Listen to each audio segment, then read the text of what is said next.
얼마 전 한 예능 프로에서 전문 라이브 코러스 팀이 출연한 것을 보았습니다.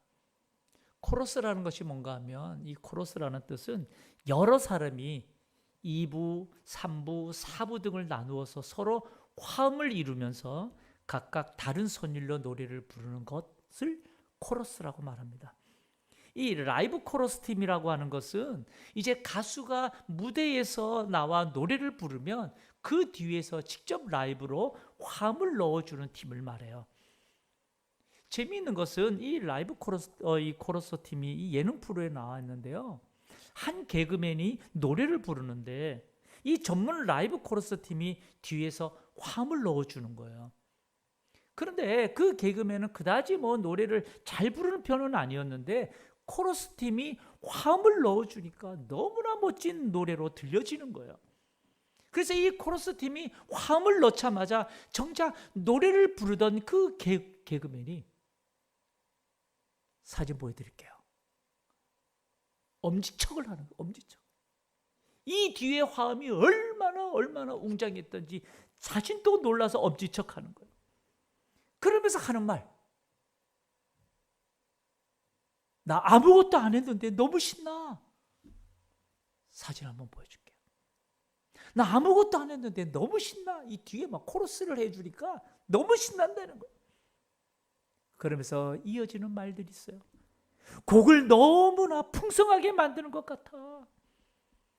부르는 사람도 듣는 사람도 너무나 행복해.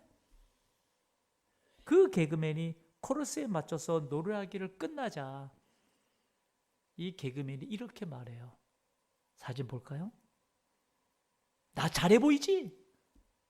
나 잘해 보이지? 엄청 나 자신감 생겼어. 나 자신감 생겼어. 그러는 거예요. 여러분, 저는 이 장면을 보는 순간 와, 이게 코러스의 힘이구나. 이게 코러스의 힘이구나. 그러면서 우리 삶을 한번 생각해 보았습니다. 우리들의 삶을. 여러분, 우리들의 삶에서는 누가 무엇이 내게 코러스가 되어줄까? 난 아무것도 한 게 없는데 누군가의 협력과 공감, 격려와 같은 이 코러스로 인해서 내 삶이 더 신나게 되는 우리 삶의 현장. 부르는 사람도 듣는 사람도 이 코러스로 인해서 너무나 행복한 교회의 생활 현장. 이런 코러스가 있는 삶의 현장이면 얼마나 좋을까? 그러면 나 잘해 보이지? 나 자신감 생겼어!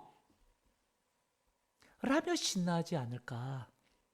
라는 생각을 잠시 하게 되었습니다. 그러면서 문득 다윗이 떠오르는 거예요. 다윗은 참 고난이 많았고요. 핍박도 많았던 자였습니다. 다윗 그의 삶을 보면 항상 전쟁과 위협과 모함에 노출된 채 그렇게 살아왔었어요. 그럼에도 불구하고 다윗의 삶에는 늘 하나님이 함께 계셨고 다윗을 통하여 통일 이스라엘을 이루어 하나님 언약의 나라를 세워갔음을 우리는 보게 되죠. 어떻게 다윗을 통해서 이런 일이 이루어질 수 있었을까? 저는 오늘 말씀과 함께 묵상해 보고 싶었던 거예요. 성도 여러분, 오늘 본문을 보면 다윗은 여전히 전쟁과 위협에 노출된 채 살고 있었음을 보게 됩니다. 사무엘 21장 15절을 보십시오. 15절에 보면 블레셋 사람이 다시 이스라엘을 치거늘 다윗이 그의 부하들과 함께 내려가서 블레셋 사람과 싸우더니 다윗이 피곤함에 라는 말을 보게 됩니다. 늘 그래왔듯이 블레셋의 침략은 오늘도 이어지고 있었음을 보게 되고요. 이들의 침략에 맞서서 다윗은 또 이들과 맞서 싸워야만 했다는 것을 우리는 알 수 있어요. 그 싸움의 광경을 이렇게 기록하고 있죠. 15절 중간을 보세요. 15절 중간에 보게 되면 다윗이 그의 부하들과 함께 내려가서 블레셋 사람과 싸우더니 다윗이 그의 부하들과 함께 내려가서 블레셋 사람들과 싸우더니, 문제는 뭘까요? 15절 중간을 다시 보십시오. 15절 중간을 다시 보면 다윗이 그의 부하들과 함께 내려가서 블레셋 사람들과 싸우더니 다윗이 뭐하며? 피곤하며. 다윗이 블레셋과의 싸움으로 인해서 지금 피곤하다 이 말 라고 표현하고 있습니다. 여기서 피곤하며라는 말에는, 이 말을 보면서 좀 부정적인 사람들은, 아니 부하들이 나가서 싸우는데 왕이 뭐 한 게 있다고 피곤하다 그러냐라고 비꼴지도 몰라요. 항상 부정적인 사람들은 무엇인가 꼬아서 보는 거예요. 그런데 여기서 피곤하다라고 하는 이 원어 우프라는 이 단어는 기진하다, 녹초가 되다라는 뜻입니다. 그뿐만 아니라 실신하다라는 뜻을 가지고 있어요. 실신하다. 다시 말하면 지금 다윗은 블레셋과의 싸움에서 온 힘을 다해서 싸우면서 이제 실신할 정도로 번아웃되었다. 그런 상태를 성경은 피곤하다라고 하는 우프라는 단어를 사용하고 있었던 거예요. 여러분, 리더가, 왕이 실신할 정도로 되었다면 어떻게 해야 될까요? 다윗은 더 이상 기진맥진하여 싸울 수 없었을 때 더 큰 위기가 찾아와요. 16절을 보십시오.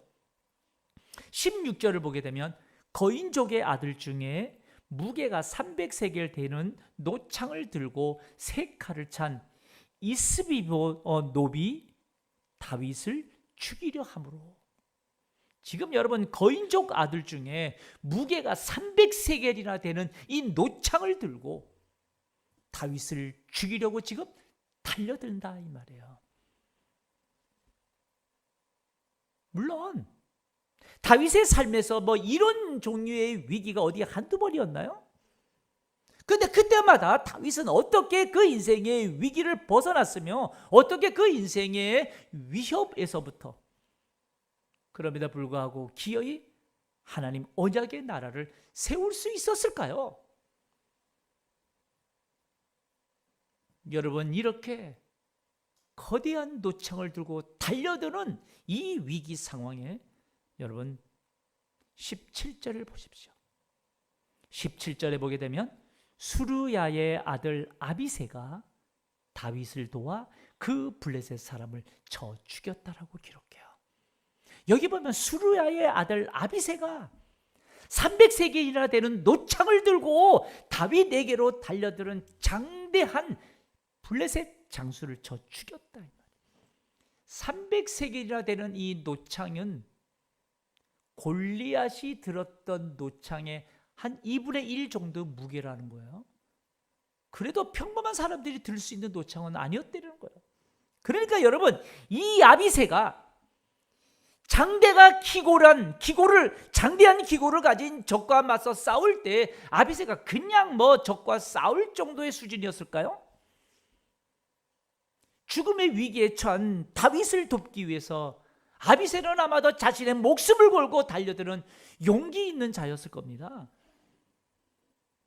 여러분, 뿐만 아닙니다. 이 일로 인해서 다윗의 부하들은요, 이제 다윗이 전쟁터에 나가서 싸우는 것을 이제는 말립니다.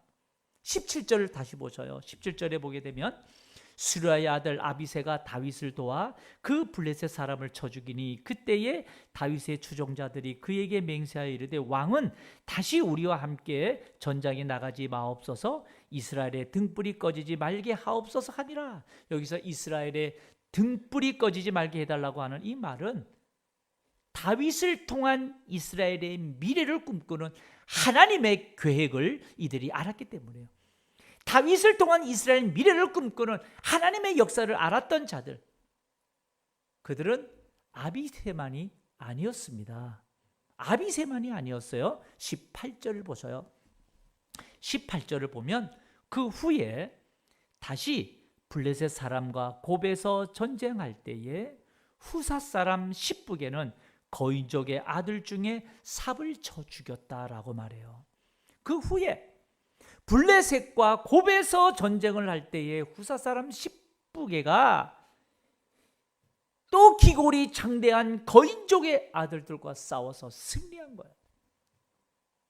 또 보십시오. 19절에 보면 또다시 블레셋 사람과 곱에서 전쟁할 때에 베들레헴 사람 야레오르김의 아들 엘하나는 가드 골리앗의 아울 라흐미를 죽였는데 그 자의 창자루는 배틀채 같다. 이번에는 여러분 다윗의 신한 엘하나니 가드 골리앗의 아울 라흐미를 죽였는데 그 자의 칼자루가 배틀채 같다라고 말해요. 그만큼 이들이 거인족이, 이 블레셋인들에게는 여러분 거인족이 많아요. 기골이 장대했다 이 말이에요. 엘하나는 또 그와 맞서 싸워 이겼다 이 말이에요.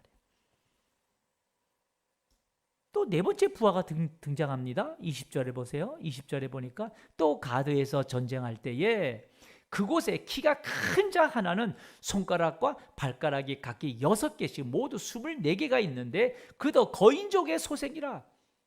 육선 육발을 가진 사람인데 여러분 그도 거인족의 소생이에요. 블레셋 군대의 특징이 뭔가 하면 강력한 힘을 가진 거인족이 많다는 거예요. 그런데 이 거인을 맞서서 21절에 보세요. 21절에 보니까 그가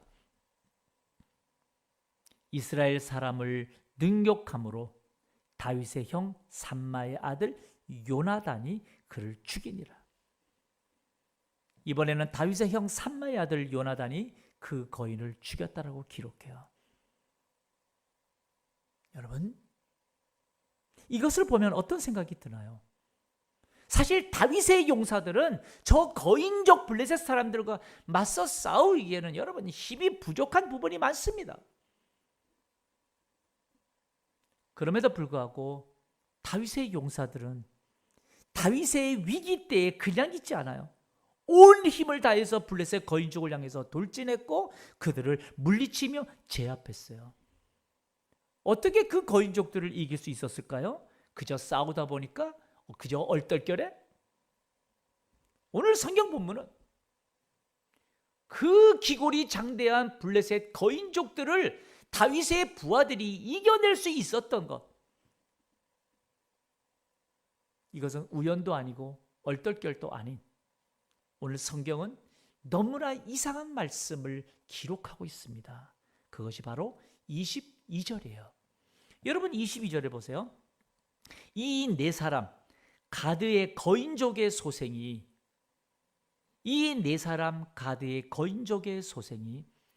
다윗의 손과 그의 부하들의 손에 다 넘어졌더라. 다 죽었다 이 말이에요. 여기 보면 이 네 사람 가드의 거인족의 소생이 다윗의 손과 그의 부하들의 손에 다 넘어졌더라. 여러분 이 22절을 읽으면 좀 이상하지 않습니까? 뭔가 이상하다고 느끼지 않아요? 분명히 오늘 성경을 보면 블레셋 거인들과의 싸움에서 다윗이 그들과 싸우다가 피곤함에 거의 온 힘을 다 쏟아내어 지친 상태에서 죽을 뻔했어요. 그 일 후에 다윗의 부하들이 여러분 다윗은 전장에 나오지 말게 했어요. 그리고 가드의 이 4명의 거인족의 소생들 다윗의 부하들의 손에서 다 죽었어요. 그런데 성경이 뭐라고 지금 기록하고 있어요? 다윗의 부하들의 손에 죽었다고 하지 아니하고 다윗의 손과 그의 부하들의 손에 다 넘어졌다라고 기록합니다. 이상하지 않아요? 20절, 22절 다시 보여주셔요. 22절에 보면 이 네 사람 가드의 거인족의 소생이 다윗의 손과 그의 부하들의 손에 다 넘어졌다. 여러분 다윗은 싸우지 않았어요. 그럼에도 불구하고 오늘 성경이 뭘 기록하고 있는가 하면 다윗의 손과 다윗의 부하들의 손에서 이 4명의 거인들이 넘어졌다는 거예요. 다시 말하면 이 4 거인족의 죽음이 다윗의 손과도 연관이 있다는 것을 성경이 말하고 있는 거예요. 다윗의 손과도. 그게 뭐냐 이 말이죠. 왜 내 거인족을 물리친 것이 다윗의 손과도 연관이 있다라고 성경이 기록하고 있을까라는 거예요. 여러분 그것을 시편을 통해서 다윗이 이렇게 고백하고 있습니다. 시편 20편 7절을 보세요. 시편 20편 7절에 보니까 어떤 사람은 병거, 어떤 사람은 말을 의지하나 우리는 여호와 우리 하나님의 이름을 자랑하리로다.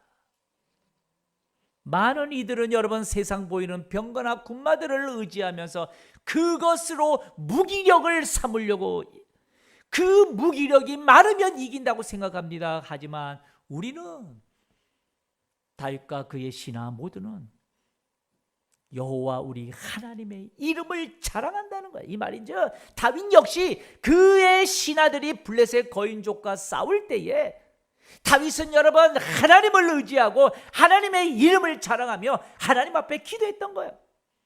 그의 간구로, 그의 기도로 하나님이 함께 하셨고 하나님이 이기게 해주셨다 이 말이에요. 그래서 성경은 다윗의 손과 그의 부하들의 손을 통해서 하나님이 역사하셨노라고 기록하고 있는 겁니다. 성도 여러분, 이것을 보면 어떤가요? 전 다윗과 다윗의 부하들의 모습을 보면서 코러스가 생각나는 거예요. 코러스. 지쳐 쓰러져 공격에 처해 이른 이 주도자에게 비난하지 아니하고 오히려 온 힘을 다하여 달려가서 감싸주고 위로해주고 구해주는 이 다윗의 부하들, 이들은 한결같이 여러분 다윗과 함께하면서 다윗 뒤에서 여러분 이중창, 삼중창, 코러스를 넣어주었던 거예요.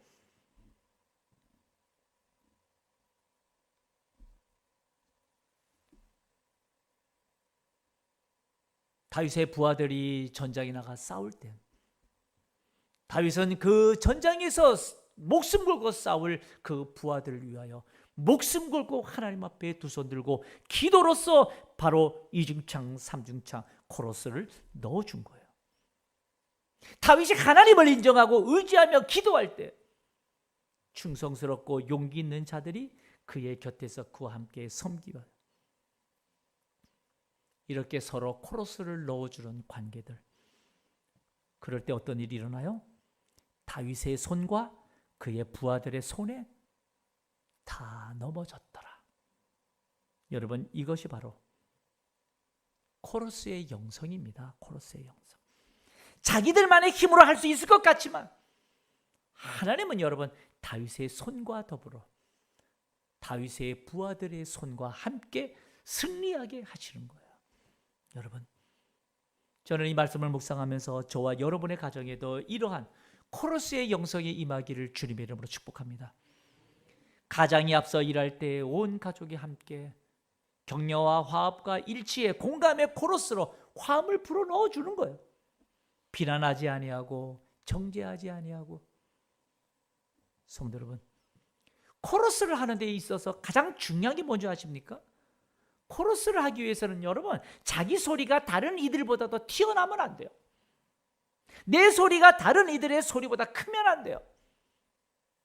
코러스는 옆 사람의 소리, 그 소리들을 내가 들으면서 맞춰가야 되는 거예요. 함께 화음을 넣어서, 그래서 더 아름다운 화음을 만들어가. 그 만들어가려면 내 소리를 낮추고 내 소리를 옆 사람에게 맞춰가는 거예요. 여러분, 교회 공동체도 마찬가지라고 생각해요. 누군가 앞서 일할 때 온 성도들이 여러분 코러스로서 화음을 넣어줘야 합니다. 회장으로 세워놓고 뒤에서 각기 자기 소리 높이면 화음이 되지 않는 소음과 같은 노래로 여러분 그 공동체는 건강한 공동체가 될 수가 없겠죠. 지금 세상은 얼마나 치열한지 모릅니다. 이 치열한 세상 가운데 우리가 믿음으로 승리하며 살려면 어떻게 해야 될까요? 세상은 분명 말할 거예요. 병거를. 세상은 군말을 의지하며 그것을 통해서 승리한다고 말할지 몰라요. 그래서 우리 가정에서도 교회 공동체에서도 세상의 기준들이 자기 소리로 낼지 몰라도요, 우리는 언제나 하나님을 인정하고 하나님을 의지하며 하나님의 이름을 자랑하며 기도하는 공동체에 이어야 함을 믿으시길 바랍니다. 그 어떤 순간에도 다윗의 손과 다윗의 부하들의 손을 통해서 하나님이 위대한 승리를 안겨주셨던 것처럼 우리도 여러분 누군가 지쳐 쓰러질 때 함께 힘을 도와주고요, 함께 힘을 보태주는 신앙 공동체가 되어야 된다 이 말이에요. 그러려면 누군가의 기도와 누군가의 헌신과 누군가의 수고를 통해서 이 모든 것들이 함께 어우러져야 되는 거예요. 그래야 아름답고 위대한 주님의 역사 이룰 수가 있다는 거죠. 특별히 우리는 지금 전도하자고 부르짖고 달려가고 있어요. 우리가 앞서 전도 영상에서 보셨듯이 여러분 사진을 보셔요. 하나님의 나라는 결코 혼자서 세울 수 없습니다. 왜냐하면 우리 하나님은 충성된 자들을 함께 사용하시기 때문이에요. 그래서 우리 모두 다 어떻게 해야 돼요? 사진을 보여드릴게요. 같은 말, 같은 뜻, 같은 마음으로 우리는 이 전도하는 해에 나아가야 합니다. 기러기의 지혜를 우리는 배워야 돼요. 함께 날면서 선두가 지치면 또 뒤에 있는 기러기가 힘을 내라고 응원해 주면서 함께 같은 방향으로 나아가는 이 짐승의 지혜, 어떻게 보면 우리 인간이 배워야 되지 않을까라는 생각을 해봅니다. 바로 원어업기는 우리 모두 다 주님 앞에 이제 한 마음으로 이 전도하는 일에 달려가는 이 코러스 영성을 통해서 우리 주님의 위대한 뜻 이루어가는 우리 모두가 되시길 주님의 이름으로 축복합니다.